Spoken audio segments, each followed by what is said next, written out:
మీ మోకాల నొప్పులకు ఎటువంటి సర్జరీ లేకుండా ఎపియాన్ పెయిన్ క్లినిక్ అందిస్తున్న అత్యాధునిక చికిత్స. రోజు ఇది నేను ఎక్కువ పని చేస్తున్నాను, లేకపోతే పొద్దున్నే లేచి వర్క్ వెళ్తున్నాను, అందుకని నాకు మధ్యాహ్నం నిద్ర వస్తుంది, లేకపోతే అన్నం తింటే నిద్ర వస్తుంది, ఇట్లా అనుకుంటాం. కానీ ఇలాంటి వాళ్ళని మనం స్క్రీన్ చేస్తే ఆల్మోస్ట్ 10 మందిలో 7 నుంచి 8 మందికి ఈ స్లీప్ యాప్నియా ఉండే అవకాశం కూడా ఉంటుంది. అది ఎందుకు ఉంటుందంటే ఇప్పుడు ఈ వెయిట్ పెరగటం వల్ల మనకి ఎయిర్ వేస్ మీద పడే ప్రెషరు, దానివల్ల స్లీప్ యాప్నియా.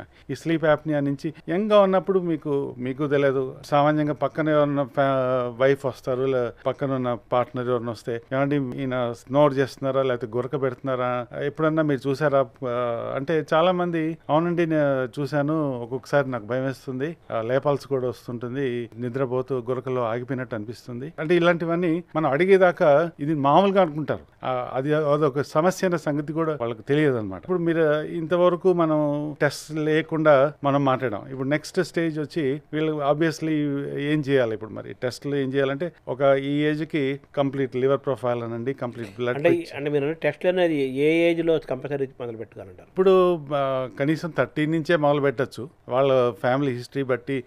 అందులో యంగ్ వాళ్ళు కూడా ఒబీస్ ఉన్న వాళ్ళు ఉన్నారు కాబట్టి 30 వాళ్ళకు కూడా మినిమం టెస్ట్లు అంటే లివర్ టెస్ట్లు అనండి, కిడ్నీ ఫంక్షన్ టెస్ట్లు అనండి, బ్లడ్ టెస్ట్లు చేస్తాం, కొలెస్ట్రాల్, అలాగే ఇప్పుడు ఈ ప్రీ డయాబెటీస్ చాలా యంగ్ నుంచే చూస్తున్నాం. థైరాయిడ్ కూడా దీంట్లో థైరాయిడ్ కూడా ఇప్పుడు అందులో చెక్ చేస్తాం. థైరాయిడ్ లో కూడా ఎక్కువగా ఈ వెయిట్ ఉన్న వాళ్ళకి థైరాయిడ్ నాడ్యూల్స్ కూడా ఉండే అవకాశం ఉంటుంది. థైరాయిడ్ అల్ట్రాసౌండ్ చేస్తే గానీ మనకి అది తెలియదు అనమాట. బ్లడ్ టెస్ట్లో ఒకటి, తర్వాత అల్ట్రాసౌండ్ ఒకటి. అలాగే అల్ట్రాసౌండ్ అబ్డామినల్ అల్ట్రాసౌండ్ లో లివర్ ఫ్యాటీ లివర్ కూడా కనపడుతుంటుంది. ఒకటేమో బ్లడ్ టెస్ట్ లో లివర్ ఎంజైమ్స్ అబ్నార్మల్ ఉన్నా అది ఫ్యాటీ లివర్ కావచ్చు, రెండోది అల్ట్రాసౌండ్ లో కూడా కనపడుతుంది అనమాట. ఒక మనిషి బిఎంఐని బట్టి మీరు అతను హెల్త్ని టెస్ట్ చేస్తే మంచిది కదా అని ఒక ఫీలింగ్ ఒక డాక్టర్ కలిగింది. కొంతమంది సన్నంగా బిఎంఐకి 25 ఉంటుంది, అంత మాత్రం అతను హెల్తీగా ఉన్నట్ట, బిఎంఐ పెరిగినంత మాత్రం హెల్త్ లేనట్ట, దాన్ని ఎలా చూడాలి కరెక్ట్గా?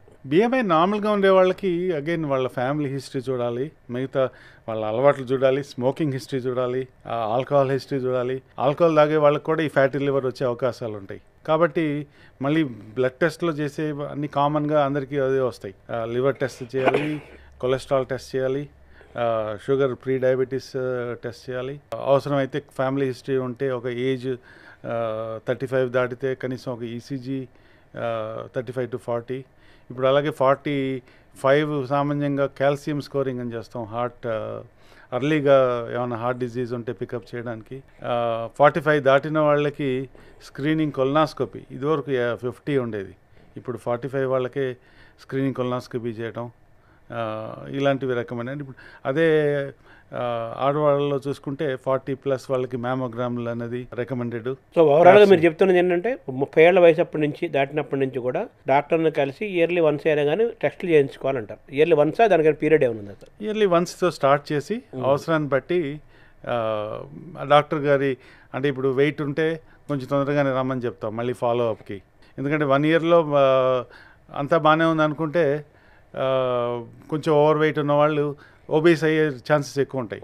నేనైతే జనరల్గా బార్డర్ లైన్ ఉన్న వాళ్ళని మళ్ళీ ఒక 3 నెలల తర్వాత లేకపోతే 6 నెలల తర్వాత మనం ఒకసారి మళ్ళీ విజిట్ చేద్దాం, ఎలా ఉంది, డైట్ ఎంత చేస్తున్నారు, ఎక్సర్సైజ్ ఎంత ఫాలో అవుతున్నారు, ఏమైనా చేంజెస్ వచ్చినాయా, దాని ప్రకారం మనం వాళ్ళకి అడ్వైస్. అదే మిగతా వాళ్ళకి కొంతమందికి వేరే ప్రాబ్లమ్స్ లేని వాళ్ళకి 1 ఇయర్ కూడా చెప్పే అవకాశం ఉంటుంది. ఇప్పుడు సన్నగా ఉండటం అనేది ఆరోగ్యానికి, స్లిమ్గా ఉండటం అనేది ఆరోగ్యానికి సంకేతంగాను, లావుగా ఉండటం అనేది అనారోగ్యానికి సంకేతంగాను అని మీరు చెప్తున్నారు మీ మాట్లాడదాన్ని బట్టి. అలా కాదు, ఆరోగ్యానికి దానికి సంబంధం లేదు.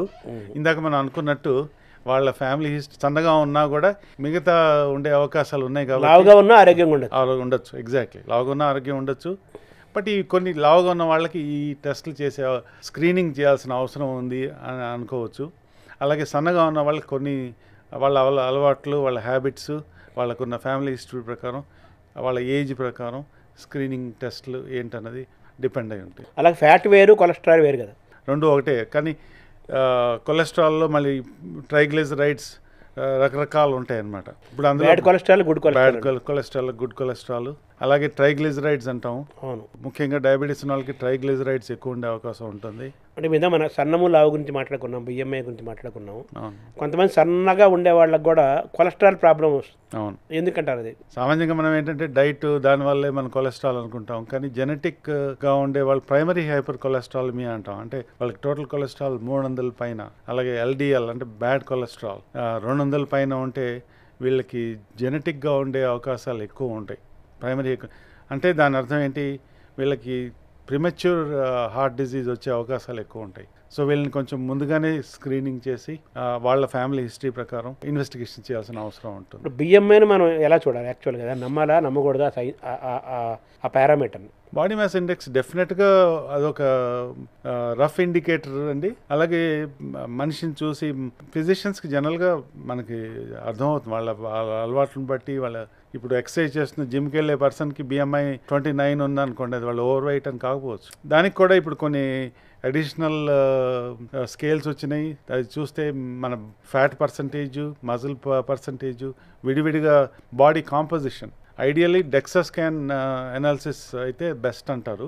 అక్కడ సహజంగా చేస్తూనే ఉంటాం డెక్సా స్కాన్లు, లేకపోతే ఎలక్ట్రానిక్ స్కేల్స్లో మీకు ఇప్పుడు చాలా వాటిలో కూడా ఈ బాడీ కాంపోజిషన్ బట్టి మీరు చూసుకోవచ్చు. మీరు వెయిట్ తగ్గుతున్నా కూడా మీ మజిల్ మాస్ తగ్గుతుందా, ఫ్యాట్ మాస్ తగ్గుతుందా మనం చూసుకోవడానికి కూడా పరికరాలు చాలా వచ్చినాయి. అసలు ఒక డాక్టర్ని కలవకుండానే, కన్సల్ట్ చేయకుండానే, చూడకుండానే తనకు తాను ఆరోగ్యంగా ఉన్నాడా, అనారోగ్యంగా ఉన్నాడా, ఏమేం జబ్బులు ఉండే అవకాశం ఉందని ఒక వ్యక్తికి ఎలా తెలుస్తాయి? ఏమైనా సంకేతాలు అందుతాయి ఆ బాడీ నుంచి? ఇప్పుడు మనం మాట్లాడేవి చాలా అన్ని సైలెంట్ డిజీజెస్ అండి ఇవన్నీ. ఇప్పుడు ఎలాగైతే బ్లడ్ ప్రెషర్ ఉందనుకోండి, చాలామందికి సైలెంట్ కిల్లర్ అంటారు. చాలామందికి తెలియని కూడా తెలియదు. వాళ్ళు వచ్చినప్పుడు చూస్తే ఎక్కువ ఉంటుంది. అప్పుడు దాన్ని, అలాగే డయాబెటీస్ చాలా వరకు కొన్ని జబ్బు మొదలయ్యేదాకా సిమ్టమ్స్ తర్వాత ఇగ్నోర్ చేసే అవకాశాలు ఎక్కువ ఉంటాయి అంటాం. ఇప్పుడు స్లీప్ యాప్ని అన్నాం ఇందాక, అది సామాన్యంగా మనం అందరూ గురకబెడుతున్నారు కదా అనుకుంటాం, కానీ ఎంతమందికి స్లీప్ యాప్ని అనేది చెక్ చేస్తున్నారు, దానివల్ల వచ్చే కాంప్లికేషన్స్ ఏట్రియల్ ఫిబ్రిలేషన్ అంటారు.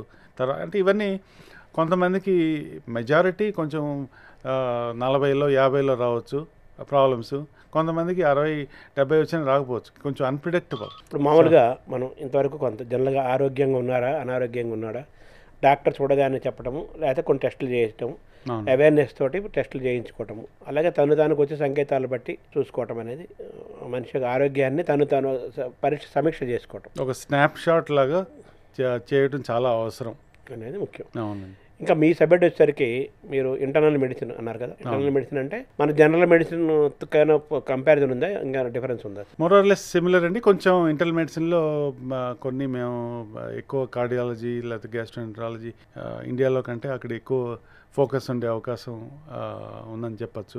బరువుకి అనారోగ్యానికి ఆరోగ్యానికి సంబంధం ఉందంటారా? ఇంతకుముందు ఏంటంటే అనుకునేవాళ్ళం ఈ వెయిట్ అన్నది వెస్ట్రన్ డిజీజ్ అనుకునేవాళ్ళం, కానీ ఇది భారతదేశానికి కూడా మనకు పెరిగిన ఎఫ్లూయెన్స్ పెరగటం, మన ఎఫోర్డబిలిటీ పెరగటం, దానివల్ల మధ్యతరగతి వాళ్ళకి వెయిట్ పెరిగి దానివల్ల వచ్చే జబ్బులు పెరిగిన వాతావరణం ఏర్పడింది ఇప్పుడు. సో డెఫినెట్గా దీనివల్ల క్యాన్సర్ అంటే చాలామంది తెలియని విషయాలు, అంటే డయాబెటీస్ అందరికీ తెలుసు, వెయిట్ వస్తే డయాబెటీస్ వస్తుంది, బ్లడ్ ప్రెషర్ వస్తుంది. బట్ ఈ స్లీప్ యాప్ని అన్నది ఇందాక మనం మాట్లాడినప్పుడు అది వచ్చే అవకాశాలు, ఫ్యాటీ లివర్ డిజీజ్ సైలెంట్గా, అంటే ఈ ఫ్యాటీ లివర్ ఎవరికి సిరోసిస్గా డెవలప్ అవుతుందో చెప్పలేం. కిడ్నీస్ ఎఫెక్ట్ అయ్యే అవకాశం. కిడ్నీస్ అంటే క్యాన్సర్, అగైన్ ఈ ఫ్యాట్ వల్ల వచ్చే దాంట్లో cancer in general A cancer అయినా ఇన్సిడెన్స్ ఎక్కువ అండి. సో ఆ విధంగా చూస్తే కిడ్నీ డిజీజ్ డైరెక్ట్గా రాదు, ఇండైరెక్ట్గా డయాబెటీస్ వల్ల కిడ్నీ ఎఫెక్ట్ అవ్వచ్చు, బ్లడ్ ప్రెషర్ పెరిగి కిడ్నీస్ ఎఫెక్ట్ అవ్వచ్చు, వెయిట్ వల్ల వచ్చే సమస్యల్లో.